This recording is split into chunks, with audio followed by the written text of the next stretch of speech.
explicarem els temes que portem nosaltres en aquest plenari. El primer és conseqüència d'una reflexió que ens vam fer ja fa temps, que és necessari impulsar les infraestructures que necessita la ciutat de Barcelona de tot tipus, les infraestructures bàsiques d'aigua, electricitat, de tractament de residus, de ser capaços de tenir les infraestructures que necessitem, port, aeroport, la fira, de necessitat d'infraestructures de via fèrrea, per trasllat de mercaderies, de carreteres, etc., que afecten a la ciutat de Barcelona. Per això nosaltres vam oferir en el seu dia un pacte d'infraestructures,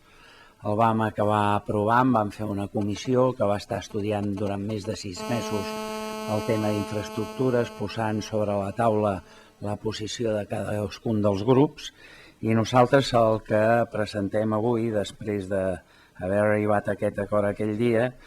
és la necessitat de fer el seguiment de què està passant. És a dir, vam aprovar un conjunt de coses sobre infraestructures i jo crec que ha arribat l'hora de dir, escolta'm, molt bé, vam fer això, però ara el que es necessita és veure si aquestes infraestructures s'estan portant a terme, amb quina velocitat es porten a terme, com es porten a terme, si això està avançant pel bon camí. Per tant, la proposició que nosaltres fem és de manifestar la importància de fer aquest seguiment, presentar un pla de treball per al desenvolupament, seguiment i avaluació de les propostes de la Comissió d'Infraestructures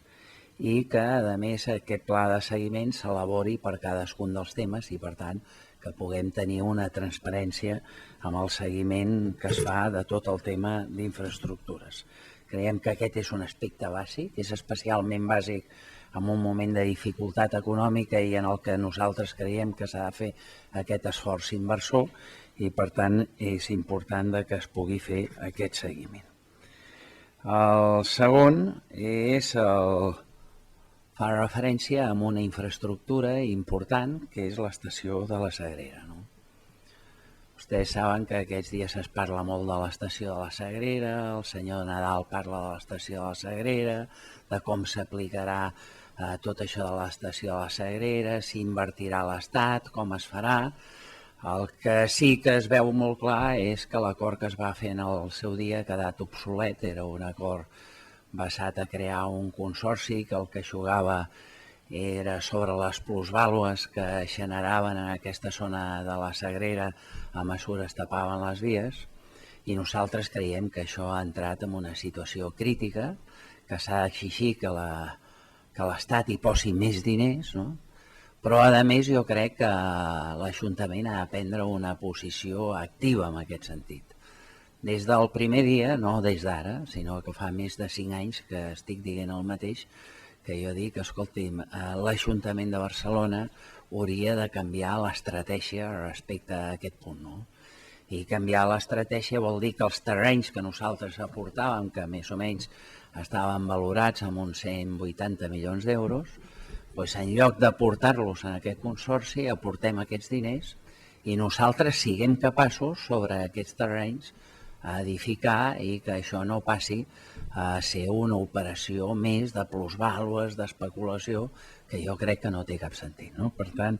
aquest prec que fem nosaltres va en aquest sentit, que els terrenys de titularitat municipal els recuperem i es destinin a la construcció d'habitatge públic de lloguer. Ens sembla que aquest és un plantejament que hem defensat sempre nosaltres, que avui dia es veu que teníem raó quan nosaltres dèiem que això no podia anar d'aquesta manera i, per tant, anem a fer un pas endavant i anem a canviar el plantejament que es feia l'Ajuntament amb aquest consorci. Tercera cosa que farem és presentar un altre prec, un prec per veure si aconseguim aclarir un tema que ens preocupa